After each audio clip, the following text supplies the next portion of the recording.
Всем привет! Вы на канале Готовим с Оксаной Пашко. Сегодня приготовим творожные вафли. Это отличный вариант вкусного и сытного завтрака. Получаются они в меру сладкими и готовятся несложно. Подписывайтесь на мой канал и узнавайте еще больше вкусных и простых рецептов. В миску разбиваем 2 яйца и насыпаем 40 грамм сахара. Яйца с сахаром взбиваем миксером или венчиком до легкой пены. В взбитые яйца с сахаром добавляем 250 грамм творога. Все перемешиваем. Творог можно использовать любой жирности. Сюда же наливаем 20 грамм растопленного сливочного масла. Для аромата в тесто добавляем цедру половины лимона. Цедру добавляйте по желанию, вафли можно сделать и без нее. Все перемешиваем.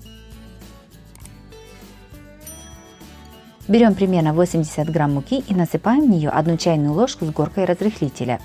Все перемешиваем. Тесто солим по вкусу и добавляем подготовленную муку. Все окончательно перемешиваем. Муки может понадобиться немного меньше или больше, все зависит от влажности творога. Жарим вафли. Разогретую до рабочей температуры вафельницу смазываем растительным маслом. Я использую оливковое масло. В вафельницу кладем тесто. Я кладу примерно по 1 столовой ложке с горкой теста для каждой вафли. Также на моем канале есть и другие рецепты вафель, смотрите их по ссылке на экране или в описании под видео. Закрываем вафельницу и жарим примерно 3-4 минуты. Время жарки вафель зависит от модели вафельницы, ориентируйтесь по готовности. Готовые вафли вынимаем на тарелку и подаем на стол. Из этого количества ингредиентов у меня получилось 8 вафель.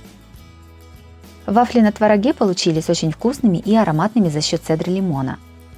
Готовятся они несложно и нравятся всем, и взрослым, и деткам. Подавать вафли можно как самостоятельно, так и с любым джемом, вареньем или медом. Если вам понравился такой рецепт вафель, то обязательно ставьте лайк и пишите комментарии. Подписывайтесь на мой канал, чтобы не пропустить новые видео. С вами была Оксана Пашко. Готовьте вкусно, готовьте с удовольствием.